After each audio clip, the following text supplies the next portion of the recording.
like you all to do now. If you could please, everyone just stand up for a second. We'd like to give Mark a startup growing welcome. So you've seen, so Mark is the founder of VRML. You've seen him on the New Inventors. He's currently the host of This Week in Startups Australia. Please give it up for Mr. Mark Pesce.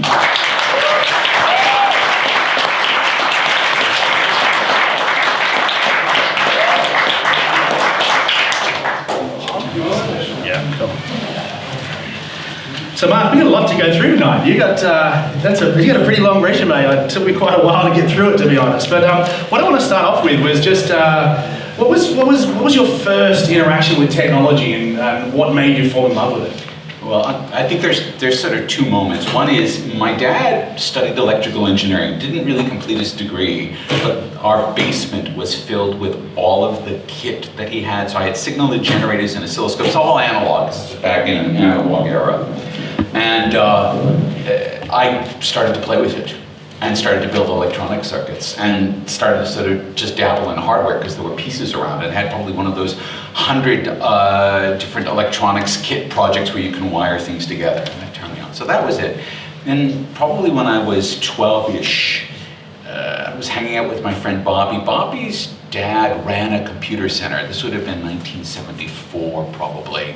And on Saturdays he would go into the computer center, which again was in a large room that was air conditioned and separated away. It was a large digital system, so probably 11 system, some sort of DEC PDP-11 system. And he would go and run the backups, and we would be able to sit at the text terminals. And I was like, well, what do we do with this? And then Bobby said, oh, here, and he typed the word Star Trek in and hit return, and that was it, okay? Because I then started to play the text-based Star Trek game. There are versions of this online. You can do this yourself. All of a sudden, I had discovered the best toy there had ever been, and I still, what is this now, 40 some odd years later, feel exactly the same way about a computer.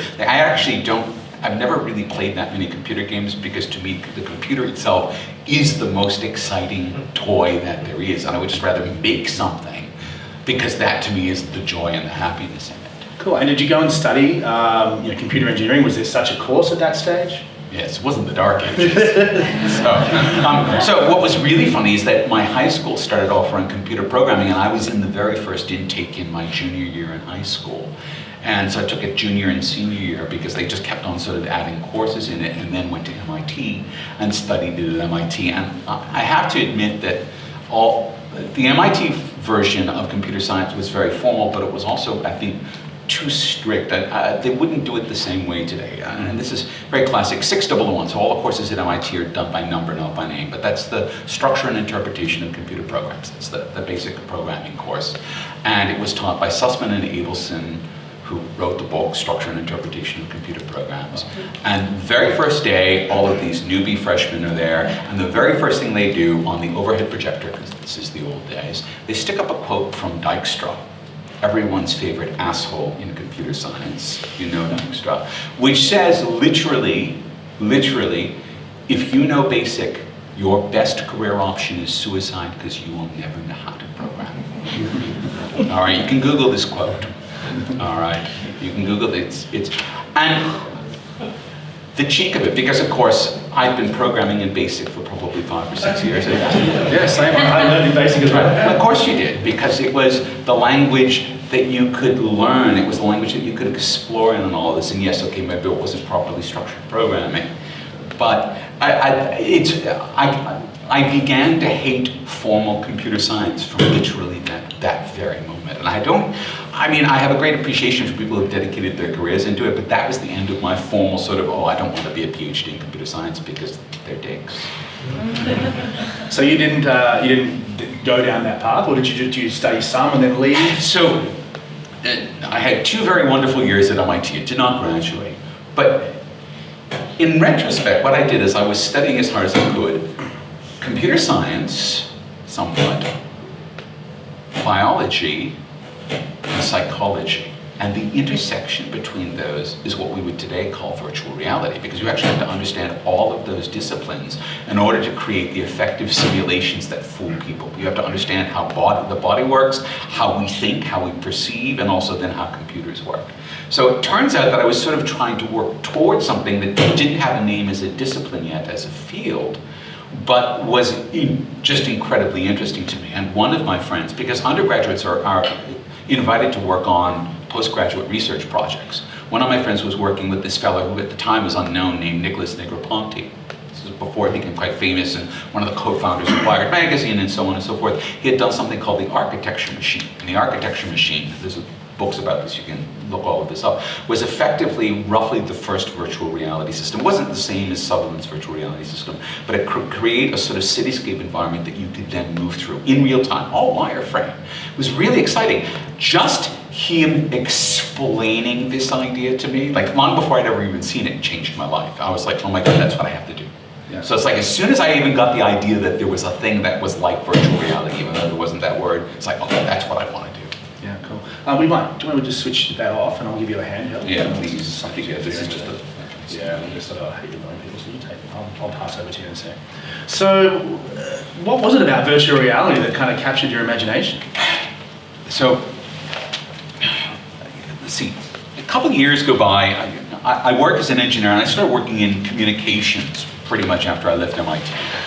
And that was actually, I had this whole other background in Datacom and was doing X25 systems. So this is the thing that banks used to talk amongst themselves before there was a formal internet. There was a formal internet, but it was very small. Banks still needed to use comms, so they had X25, so it's an earlier protocol version.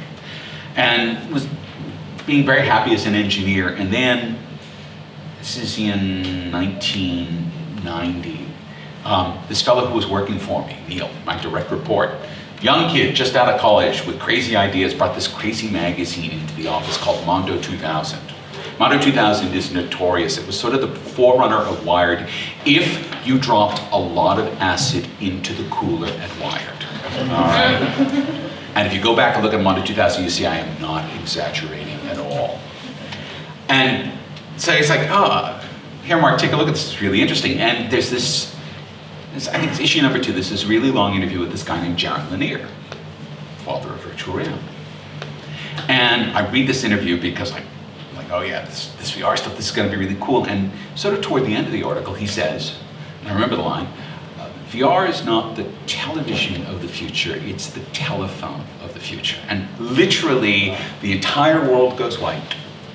And we fade back in, and Mark's just like, yeah, I get it. And that was it. And then, everything in my life was literally organized around how do I make VR? How do I do this now? Cool. So in 1991, you formed a company called One Sendai. Sendai. Oh no, Sendai, sorry. Which was the first ever really virtual reality company around. So it was the first consumer virtual reality company. People were making industrial and military systems and had been for a couple of years, but we were the first ones who said, we want to make a technology that's going to be accessible to everybody.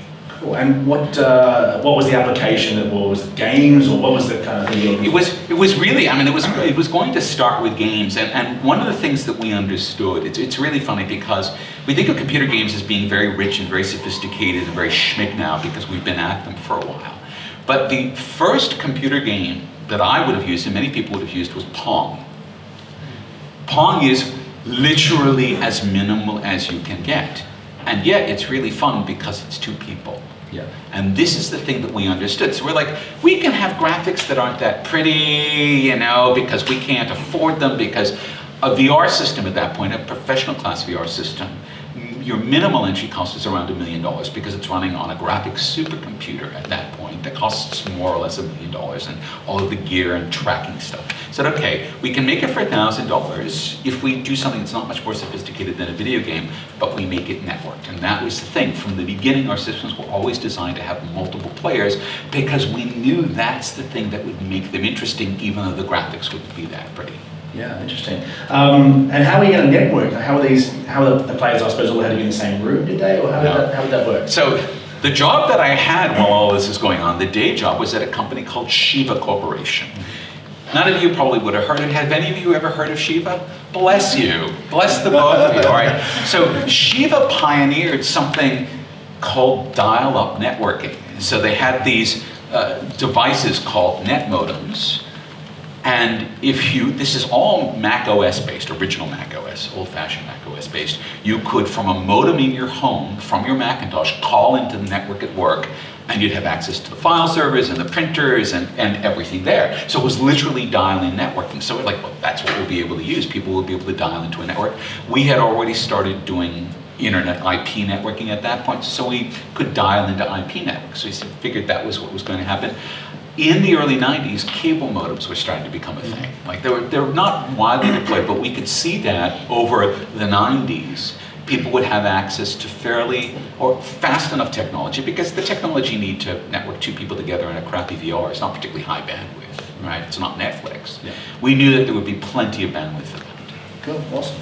And what happened with that company? Did it fly? What happened here? So there's a series of problems that you need to solve to be able to take $1 million VR system to cost $1,000. The first problem that we had to solve was tracking. So basic thing in VR is when you look around and you change the position or the orientation of your head, because your head doesn't change position because it's attached to your neck. You have to be able to track this. And the systems that did that would cost about $1,000 at that time. What we did was basically create a little fluid-filled sensor that had a bunch of LEDs in it, and attached that so that when you tilt the sensor around, it changes the diffraction or the refraction of the light, and you can track that. And then we use a magnetic car compass that gave you this direction. So that's pitch and roll and yaw. Those are the three axes of orientation. And it cost about 50 cents, and we patented that. And we're like, okay, that's one problem down, let's get to the next problem. At that point, we were contacted by a tiny little startup that was also going into consumer VR, a company called Sega. Yeah. Now, Sega had just beaten the crap out of Nintendo. They were the kings of the video game universe in the early 90s, and they were going to introduce a VR system. And so we were like, oh my God, payday! So we licensed the technology to them and then started to work with them on what was going to be known as the virtual VR system. And so this is through 1992 we did this.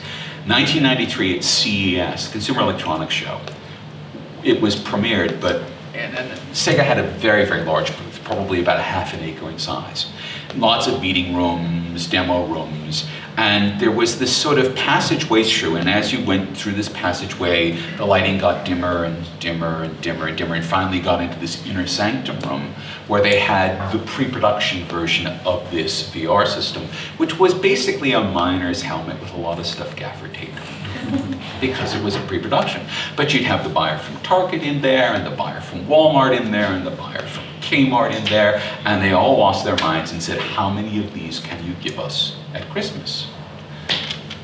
And it became, although it was all sort of quite under NDA, it became the hit of the show. A few months later, Sega went public with it, became product of the year for Popular Science, cover product of the year. Everyone thought they were going to be selling millions of them. It went into production, at least for a test run. We sent the test units out to Stanford Research Institute, SRI, for testing. And SRI came back with the results, and Sega's lawyers looked at the results. Now, some of this, I'm fairly sure on all of this, I'm light on the details, but what I was told is that Sega's lawyers told Sega that if you let kids use this, you will be opening yourselves up to the largest product liability lawsuit in history. And the project, which had been incredibly hyped, was just silently killed. And my startup vaporized because all of the licensing revenue we'd been depending on just disappeared. Cool, so you didn't give up on your virtual reality dream. 1994, you co-authored VRML, yeah. Which I wasn't actually aware of, so I'm pretty stoked. I was amazed to find that out. Talk to me about how that came about, and because it became a global standard for virtual reality. So startup blows up by the middle of the year. I go and basically get a consulting gig at a little company called Apple. Well, the funny thing is I wasn't working down in Cupertino, I was working up in Berkeley, helping connect IBMs to Apples, because that was a thing that Apple was doing a lot of in the mid-90s. And at night, I would come home and sort of continue my work on VR. Now, somewhere in the middle of this, I bought myself a Spark station because there was this really exciting new thing that I had to start exploring called the World Wide Web. So somewhere, I got the Spark station probably beginning of September, learned how to admin, because I'd never had a Unix system to admin. Had my friend teach me how to do that, destroyed it a couple of times, built it back up. In, I think, the second week of October 1993, I basically just went to the master list of websites, which was kept at CERN, and went through it, and at the end of the week, I'd surfed the entire web.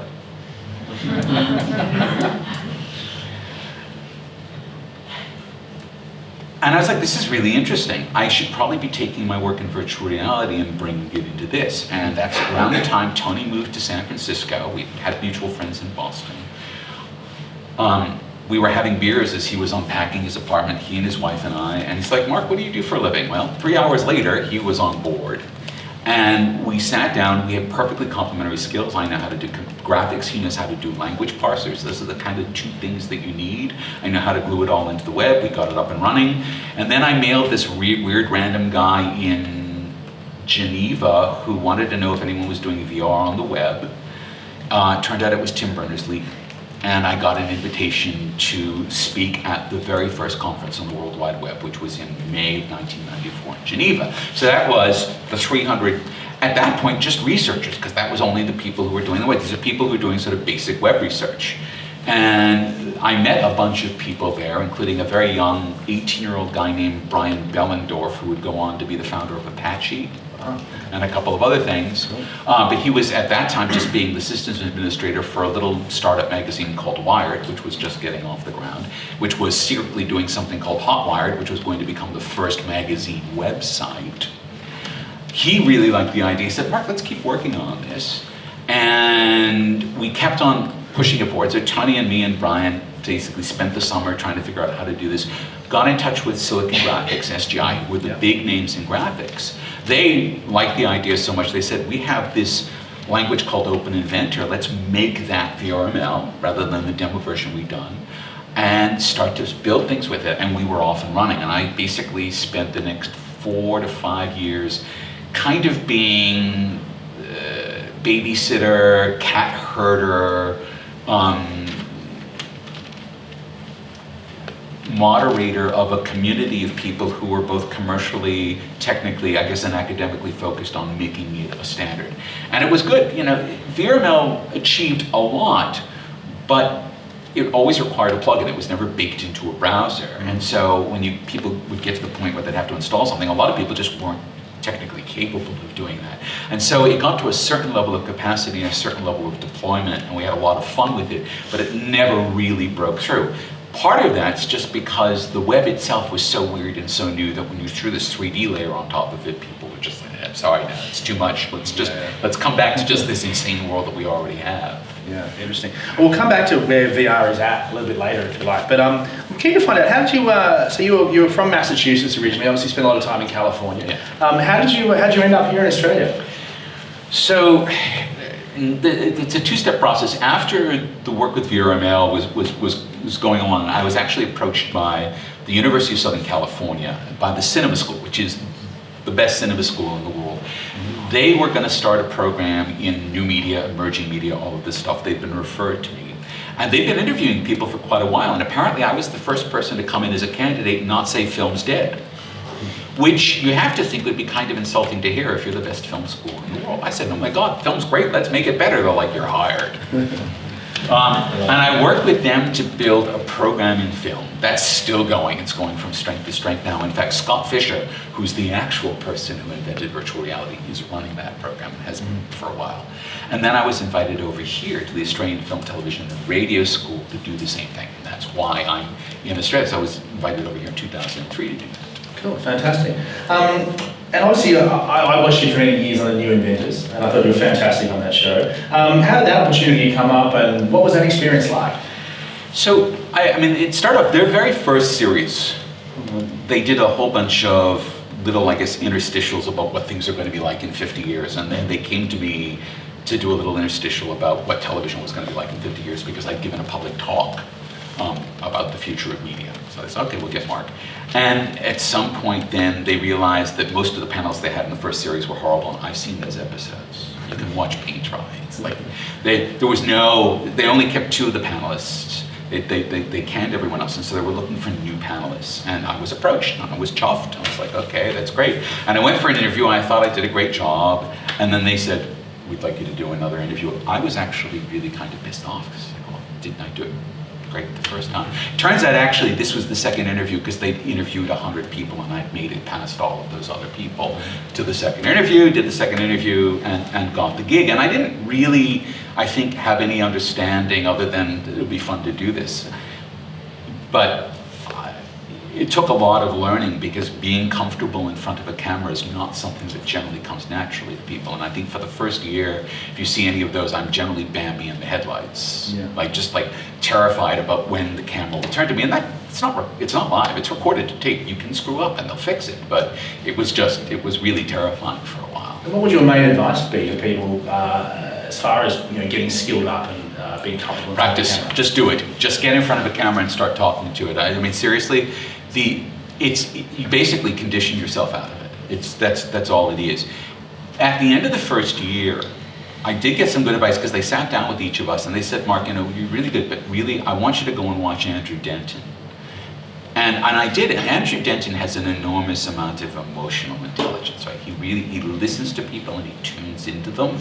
And that was an enormously valuable thing because now, particularly because I have not just This Week in Startups, but this week launched The Next Billion Seconds, which is a professional high-end commercial startup with Podcast One. I have to really listen to people and respond to them. And that's also, particularly in a medium like radio or podcasting, is even more important because you really only have the voice. So at one level, it's desensitizing yourself to being recorded, but at another level, it's really learning how to tune in. Sorry, what was that? Oh, sorry. That's a joke. I'm going to throw a joke in there from time to time. Now, 2012, you founded MooresCloud. Yes. I have heard some of the story, but if you'd just like to explain to people what MooresCloud was, sure. And just some of the journey that you went through there as a tech entrepreneur. So in February of 2012, the Raspberry Pi was released. I remember the day that it was released because it was February 29th, 2012, because the server where you could order them went down because they thought they were going to get 10,000 orders. I think they got that in the first 10 minutes. But one of my friends was in that before it went down, and he actually gave me his unit, which was probably one of the first units in the country. He gave it to me. He said, "Here, Mark, have a play." And as I've explained, I do like to play with hardware occasionally. And so before very long, I had a single LED connected to it and had put Apache on it to turn the LED on and off, and was inviting people over Twitter to turn the LED on and off at this URL. And look, I'm easily amused, all right? But it's just there was something about the fact that I could just do that, and it was connected to the internet, and I could tell people, here, hit this URL, and it was all going to work. Then I took holidays, and I was in Bangkok on the Chao Phraya, so the beautiful river that runs through the middle of Bangkok. And there was this very modern glass building on the other side of the river that had been very nicely done with full color LEDs. So you can imagine these big glass cubes that are just sort of, and they're clear, they're not translucent, they're clear, but you can tell sort of at the edges that they're changing color. Something happened when I was on the boat, and I went, that's it, that's what I want. And I knew that there was the right set of technologies in place now to be able to make that happen. And so the essence of MooresCloud is this idea of having light as a creative medium that is that is programmable. So it's this idea of programmable light, not like in a screen, which is the way we normally think of it, but just as a source of illumination. So at that point, I then pretty much, the friend of mine who had lent me the Raspberry Pi then connected me with a lovely man named Keen Maisel, who became sort of the co-founder, who became the co-founder of MooresCloud. He was enormously versed in hardware. And so he and I prototyped some stuff. Then I was connected to Tiller Design, which is pretty much the top industrial design firm in Australia, so Robert Tiller. And we went through a whole design process with them and came up with this idea for the cube, the light. And then we were ready to put it out on Kickstarter. Yes. And we had a Kickstarter campaign with a $600,000 goal, and we made $250,000 of it, which is telling in a lot of ways. And it was a very intense period of time because, if we had a lower goal, what I didn't understand at the time is that you have a low goal, go over it, because everyone wants to back a winner, and once people get the sense that you're not a winner, it becomes a self-fulfilling prophecy. So have a low goal, smash the goal, get the money. But I, as the founder, was incredibly terrified about, I knew what our production costs were going to be, and I didn't want to be in this valley between having to fulfill orders and not having enough cash on hand to be able to do the tooling necessary to be able to fulfill those orders. I couldn't take that risk, even though either way it's risky. I didn't want to put us in a place where I was starting off thinking that we were still going to have to raise $500,000. Cool. So did you then try and raise some venture capital, or what did you do from there? So, we all stepped back and reassessed, and then I realized that maybe there were other ways to do it. There were other ways to raise money, to basically do a pre-order campaign. And that there was another form factor, and we came up with this form factor of a string of lights, which look like Christmas lights, but really they're accent lights. You can put them anywhere. And that became the holiday. We then introduced that in, I guess, March of, oh no, CBIT. So when was CBIT that year? It was April or March of that year. Yeah. And got 500 pre-orders in Australia and New Zealand, and about another 500 orders overseas. And then we went through a manufacturing cycle, and that's when I got all of my gray hair. So how many of you have been through a hardware manufacturing cycle with a product? Okay, bless you, all right, and bless you. It is, hardware is hard, right? This is the mantra, hardware is hard. Hardware is hard for a lot of reasons that you don't understand until you've done it. Hardware is hard because hardware is an intense learning process about not how to make one of something, but how to make many of something. Because the things that allow you to make one of something are actually a very different set of things than the things that allow you to make many of something. And you can only learn how to make many of something by doing it wrong a lot of times and learning every step along the way. And so in that sense, it's agile, but that agile is literally just burning money and time, right? While you're learning how to ramp up. And so, and there's no magic bullet there. You can work with people, and we were working with Tilly. They had done this a lot. They were really managing this process well, but this process is never clean. It's just the nature of making something that it's quite messy. It's quite, we got all the way to the production line, and then the units weren't working when they got off the production line. We had no idea why, and we had to put Keen on a plane and send him to Shenzhen, only to find out that the parts that we're using, the LED parts that we're using, had changed without any documentation from the manufacturer, and were no longer had static protection. And so they were just being shorted out by people touching them as they were on the assembly line. And we didn't know until we got there and had blown through 100 units that weren't working, and so on and so forth. These are the kinds of things that are just part of a normal production line process. And until you've been through this process, and you go through this for every product, and for every change to that product, period, it's just like that. And so, although we're much better at making hardware happen much more cheaply than before, because we have so many tools and so much support, it is still an incredibly intensive process, very unlike software. Yeah, it's funny, I can still hear a little bit of pain in your voice about that time. It's funny, I meet a lot of IoT startups, but actually mostly meet them in Hong Kong, and it's because if something goes wrong, they can zoom over there to Shenzhen and kind of get it sorted out. Interesting enough, I had a call about 2 weeks ago from a startup founder, and she rang me up and she said, and it's quite a high profile startup, went through Mirror-D, so a lot of people might know who it is. And she said, Brendan, is it okay if I stop this thing? Is it okay if I give up? And I think you had to go through this process as well. So I'm keen to figure out, how did you figure when was the right time, and was it the right time, and just that, so yeah. So, there's, by the way, there's a Twista episode on this where I actually do go into detail around this as well.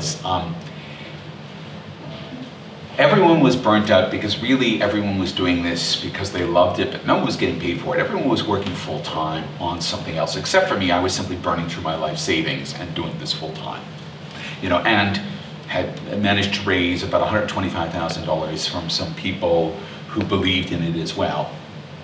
And so we shipped the first units in December of 2013, and people love them. People still love them. This is the thing. It's like, I don't think I made a bad product. In fact, we made a kick-ass product, all right? As is often the case for me, we're probably 5 or 7 years ahead of the market. What are you gonna do? But the product itself is amazing, and people still love it. Good, and it still works, which is great. We made something that is resilient. We were then gonna commit to manufacturing the units in America. And we entered this problem, and this, again, is my own. I didn't really, I think, understand how to financially plan for a hardware startup, which is different than financially planning for a software startup. Totally understand how to do financial modeling for a software startup, right? Hardware startup has particular moments where there need to be large capital infusions or everything grinds to a halt. We got to one of those points, and the problem was that there was no way to be able to climb out of it because everyone, including myself, was burnt out and I was getting close to bankruptcy. All right, I had literally no resources left. So how could I then go and sell someone on the fact that you have to give us more money to make this happen? So we basically hit a gravity well, and it didn't seem possible to be able to climb out of the gravity well. And that was probably the hardest decision that I ever had to make, was to go, I have to walk away from this. I don't think it surprised anyone else, except for one of the investors was very surprised. And did not take it well, understandably. But I think everyone else kind of knew it was coming because we'd sort of gotten ourselves into that. Is there a name for that kind of capital hole that you can fall into around that? We just weren't able to climb out of it. Yeah, interesting. Valley of Death, isn't it? Huh? Valley of Death? Yeah, basically it's the Valley of Death, right? That's what I've seen on the pretty little charts. Cool. Well, just back onto virtual reality. We'll talk about Oculus and Vive and some of the headset stuff in a little bit, but Mozilla made a big announcement this week about virtual reality. Do you want to just explain to everyone a little bit about what happened this week? So, for any of you who use Firefox as your main browser, Firefox 56 came out, or 55 came out, the mainline version came out this week, and it has WebVR inside of it. So WebVR, as you can think of it, as the grandchild of VRML. So what happened was VRML came out and it did its thing, and then WebGL came out a few years, back in 2007, and then people realized that it was going to be possible now to do real-time VR rendering in the browser, and so they built a layer of APIs around WebGL called WebVR, which are designed to be platform agnostic, so you can plug your Vive in, you can plug your Oculus in, you can plug your Google Daydream in, hopefully you'll be able to plug your PlayStation VR in, and so you now have this idea that the web can now have a rich 3D interface. And of course the beautiful thing about this is the difference between 1994 and 2017 is there have been 22 years since the PlayStation. 3D graphics have been part of almost everyone's lives. In '94, when we did VRML, no one outside of maybe military simulation lab had any experience with interactive 3D. It wasn't a thing, right? No 3D game. Doom is what, 93-ish, which is kind of the first game that uses 3D, and that's kind of fake. I mean, it's good, but it's kind of fake. So what we see now is that the world is actually ready for a 3D web because we have so much broader cultural exposure and understanding of what 3D is, how it works, what we can do with it. Yeah, I mean, I do remember hearing the story about the guy who sold Hotmail to Microsoft, and he sold it for about $100 million, and he spent 80 million of that trying to build a virtual reality shopping mall back in, I think it was like 95 or something like that. And then he got to spending 80 million, he went, I think I'm just going to take the 20 I've got left and just go home. I think I'm done, right? I think the timing's all out here. But we keep hearing about this is the year of virtual reality where it's really going to kind of take off. Sometimes these things don't happen by revolution, sometimes it's evolution. So do you really think we're ready now? So the answer is yes, but, and I want to be very clear on what the but is, because last year I wrote a piece, and the piece has sort of become a cornerstone of some of my consulting work around this idea of sensual computing. That you can actually, you need to think of this as a problem-solving medium. So you're taking decisions that need to be made inside of an organization. You have data that's driving those decisions. You have visualizations that you're bringing to that data, and then you have interactions. And those interactions then help complete the cycle, the feedback cycle of understanding that allows you to make good decisions on that data. All right, so it's that intersection. Now, the interesting thing is, I said, well, this is a model for how we'll work in VR, and this is when I discovered, because I then started to take this out to businesses, most businesses aren't even using 2D now. Like, most businesses have Tableau licenses, and to quote an executive, if I see a bar chart in Tableau, I will scream. All right, we actually have enormous installed capacity to be able to use even 2D to help us make better decisions, but what we don't have is any training in it. Because for the last 20 years, we have taught people how to place pixels on a page so that the eye will follow them. So we can lay out text and we can lay out a web page beautifully, but in terms of actually turning data into something that is tangible and accessible and immediate to people, we all need to go back and read our Tufte again and all of this. We need to actually recover that and make that a central point of what we're doing to be able to make decisions inside of a very data-rich culture. Well, that's quite an interesting aspect, actually, because I suppose for 10 years I've been hearing people talk about virtual reality, and the first thing they think about is real estate. And I'm like, oh wow, really? There's going to be some more exciting applications than real estate. Like, where don't you want a human being? Maybe maybe training them to design a bomb, or experiencing sexism, or whatever that is. There's a whole range of different scenarios. So what I want to do now is actually just sort of jump over a little bit to some of the questions that we've had from the audience. Yep. So I suppose one of the questions, a bit of a theme up there, which is, what do you think those killer applications are for virtual reality? What are the first ones that have been to really go, wow, this is really working here as an application? Okay, there's a baseline. I think there's going to be some VR-ish equivalent of PowerPoint, and I hate to say PowerPoint, but there's going to be a VR presentation thing that people will use a lot of. I can see that as being a very straightforward way to be able to do stuff. Now, I saw some samples of stuff at REA where they're actually using it for real estate. So it allows people to explore property from a distance, which is very good, particularly when you have foreign buyers for property. But I don't know that I've seen something that I can point to and say, that's a killer app yet. Not with virtual reality. It doesn't seem to be sort of following that path. What we do see is people using it in specific situations to get a view into things that they may not have had a good view into before.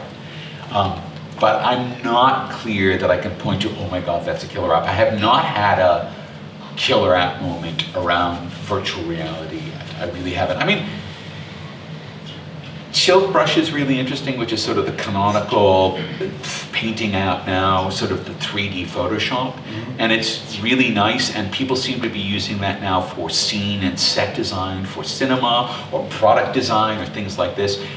But it looks like what we're really doing is we're just trying to put some building blocks in place, and we haven't really seen a lot of interesting stuff. Now, let me take all of that and say, okay, that's kind of at the enterprise level. Then there's this whole other thing, and I'm going to have to explain a little bit.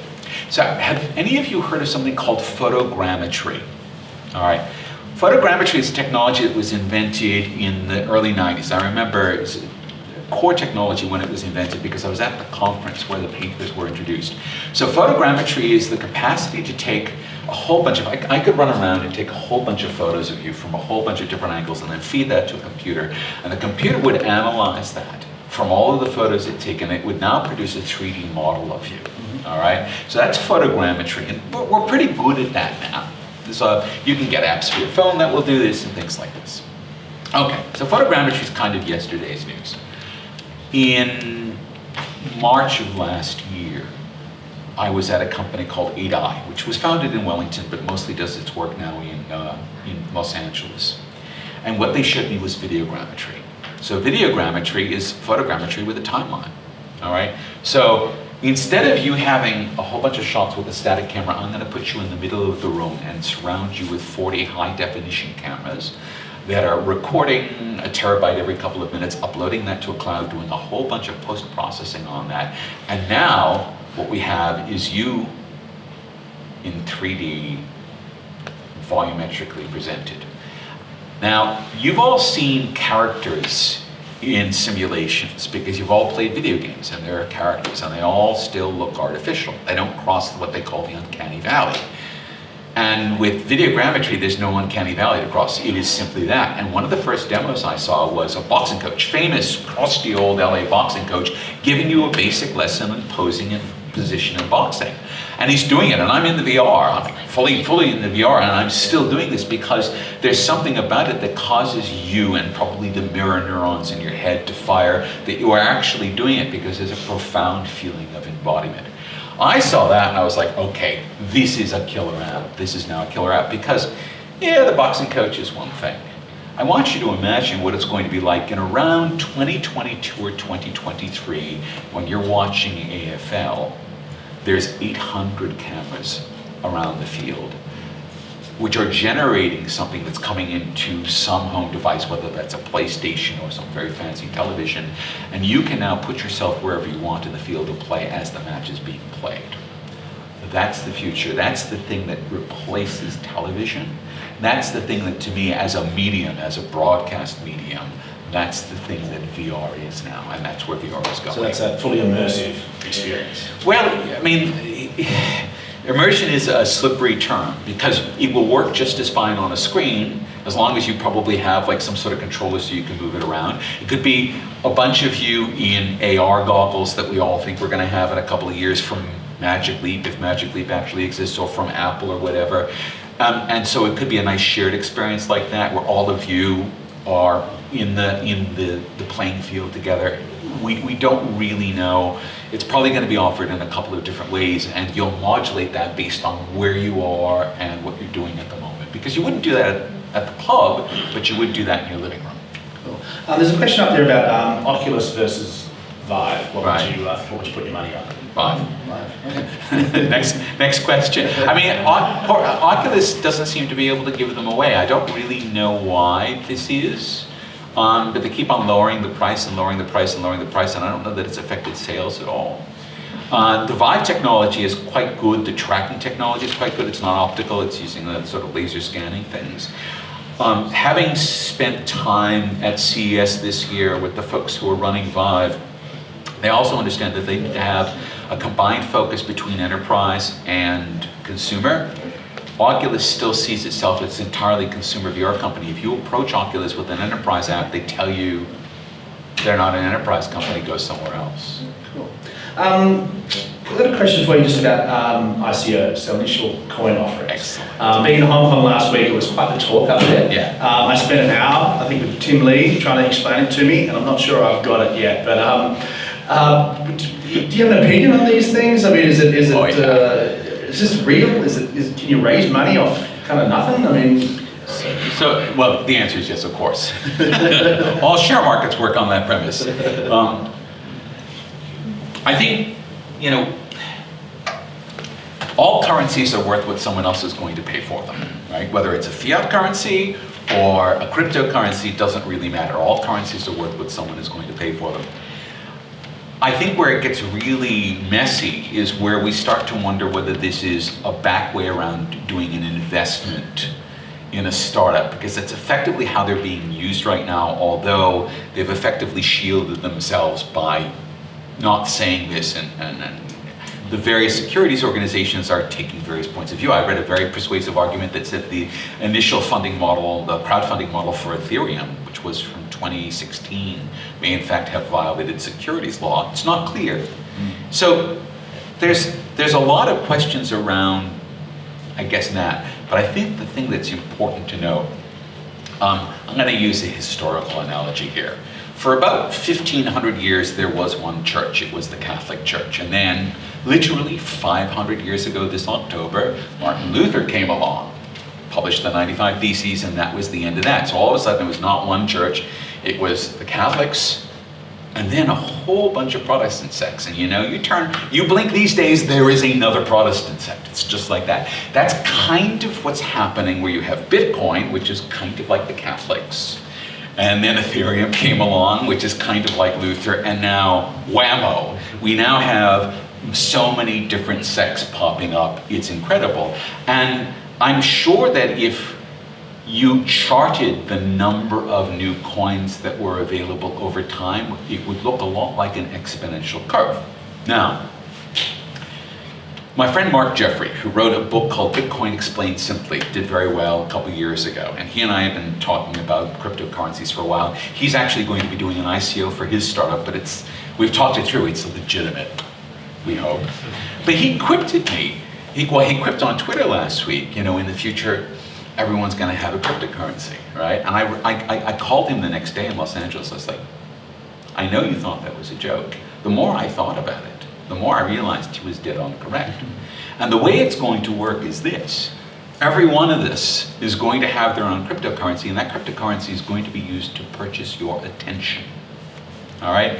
Brendan Eich is trying to do this in reverse with the attention coin, whatever he's calling it, where he's basically trying to sell you the coin or give you the coin. But I think the way it's going to work is that, for example, my time as a futurist, or my time as a speaker, or my time as a consultant, or my time as a mentor, these are sort of all different ways that my time can be used. Some of those times I'm going to give you the coins because I want to mentor you and I don't charge for that. Some of the times I'm going to be a futurist and you're going to have to pay for those coins. And it's going to be a medium of exchange for us. So I think the idea of having at least a personal coin, maybe a range of personal coins, it sounds weird and kind of strange and very sort of hyper-capitalist now. And I think that there's a lot of critique that you can make around that, and it's valid. But I still think that at the rate things are going, we're going to be there probably by the end of the next decade. Cool. Well, thanks for that, Mark. I've only just got to understanding Bitcoin, and now you've thrown that at me, so that's really cool. Got a question just about, I should tell you just a quick Bitcoin story. I met the Winklevoss twins of Facebook fame a few years ago in San Francisco. The Winklevoss, correct? That's exactly the correct term for them. And they told me that they put, I think it was like 100 to 120 million that they got from Mark into Bitcoin. And I sort of laughed and went, oh, it's a shame, you're going to give it all back. And that was, I think Bitcoin was about $200 then. So I think it crossed $3,000 US on Monday. They owned a significant percentage of all of the Bitcoin for a while. So yeah. Anyway, good luck to the good-looking jocks. Whose dad was already an investment banker who was worth $500 million or something. Yeah. And they're exactly, to meet them, they're exactly the way you'd expect them to be. So I've got a question up here about what do you think is the next big thing in technology? What's the thing that excites you the most? What are you kind of going, I'm just watching this kind of blossom right now? Well, I mean, obviously it's what the thing that we call machine learning / AI right now. I mean, it's absolutely that. So one of the current companies that's in the intake for Incubate, and I mentored the Incubate program at Sydney Uni, and I saw them pitch, and I was kind of lured into the pitching session by Mike Nichols, who said, you gotta come see this company pitch. These 4 young guys, they came in and they said, what do you know about process engineering? And we're all like, what's process engineering? Well, it turns out if you're doing chemical engineering, all right, and you have a whole bunch of inputs and you want a particular output, you have to engineer a process for that. And that's kind of just, you hand the idea to someone, you hand the job to someone, and then they try some stuff. And there's some simulation tools you can do, but they try some stuff and eventually they'll work out a synthesis pathway for you and you'll be off and running. It's all very slow and expensive and human intensive. And they're like, yeah, we've built a machine learning model. So what we can do is you can start with your inputs and then you feed the inputs in and the machine learning model just turns out random stuff but feeds it into the simulator and learns from the results of the simulation and improves. So they've built the feedback loop. And you end up with a synthesis pathway that might be completely unique. No human being would ever have thought of it because it's too weird. Human beings just don't think in those terms. But it does that, and it does that essentially without any human intervention. I was just like, because I saw what they were doing for process engineering could be applied to many other analogous, if not exactly similar processes. And so I saw that as not just a great idea in itself, but the leading edge of a new kind of way of thinking about how we use machine learning. So there's a feedback between machine learning and simulation that allows us as a person to have the capacity to propose a problem and to achieve that solution relatively straightforwardly. And so in that sense, it's a productivity amplifier that's the equivalent of the engine, but for the mind. Yeah, cool. The Incubate program out of Sydney is a fantastic program. I see Ian over there, he's one of the mentors out there at the program, so it's they've had some really cool stuff coming out there. So we'll just finish off with 2 more questions. The next one's been sitting up there for a while, and what do you think VR's place in the adult entertainment industry is going to be? Obviously, it was has been a forefront in a lot of technologies, but I think at CES this year there was, I think, a considerable focus on that. Do we really have to go here? People. All right. There is a reasonably good argument to make that unless a technology is useful for porn, it's not a useful technology. No, seriously, no. In the media space, all right? It's very funny, the Getty Museum, beautiful museum in Los Angeles, has some of the oldest photographs, beautiful collection of old photographs, right? Including, sort of within a year, some of the first stereo photographs. And yes, they're titties. Because guess what? It's the validation of the medium, all right? So do I think this is going to be the case? Yes, I think Pornhub already has VR, and they were mailing people viewers for this, all right? Do I think this is going to be a thing? Sure. I think sex robots are going to be a thing too, right? So the answer is, yeah, I guess there's a space for it. The thing is that because of the way we sort of culturally frame pornography, the business of pornography is always kept at arm's length from the other businesses that we run in a culture. So the entertainment industry is really super well integrated into the rest of banking and finance and all these other things in culture, particularly in a city like Los Angeles. Los Angeles is also apparently the porn capital of the world, all right? But I think it's also in many ways using a sort of parallel but much smaller set of economic resources around that. So it's not whether there will be porn in VR, there absolutely will be. Is that going to be economically significant in the same way that it might have been to VHS, right? I think there are so many other use cases for VR that are sort of commercially laid out that I don't know that if that's going to be the thing that it needs to survive in the future. I don't know about that. But yeah, sure, there's absolutely going to be porn in VR. Why? This is the second time I got asked the question on a panel in Hong Kong. I don't understand. Yeah. Populate the killer app.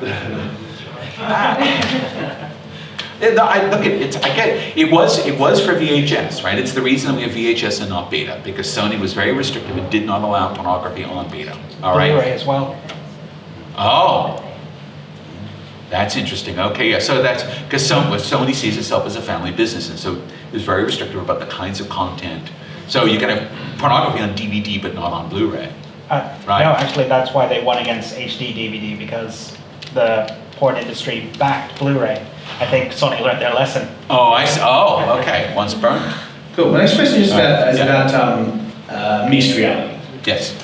Which I think is pretty interesting, obviously, Magic Leap. Yes. What do you think about mixed reality, and what's exciting about that for you? So I think, I personally think that fully immersive VR is a transitionary form into mixed reality. Because to me, the only difference between VR and MR is whether you're in a dark room.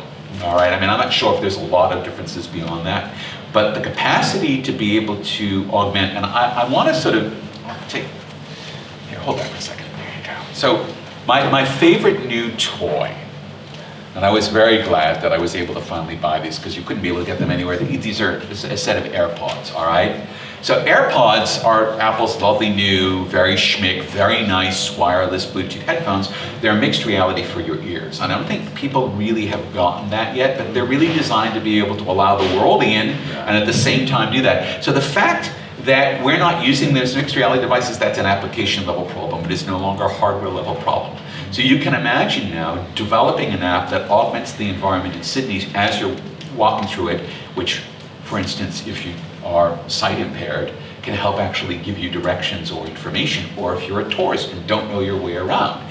So you have this idea now that we can actually mix auditory reality super easy. This is the first instance of a device in that class that does this for you. We will do this also with our eyes. And so this idea that we are now fixated by staring into our smartphones is going to transfer at least some of itself into what we're doing with mixed reality goggles. So we'll have this idea of having an information-rich environment that's presented to us consistently. We know very little about how to manage that well, because that's a form of hallucination. There's no other word for it. If you're mixing things in with the real world that aren't actually there, it is a hallucination. And I don't think we really know a lot about that yet. And I think we're going to have to be quite careful with that and how we use it and why we're using it and where we're using it. Because we're going to be playing tricks on ourselves. Cool. Who here has put a Google Glass headset on before? Yeah. A few? Yeah, it's a pretty interesting experience.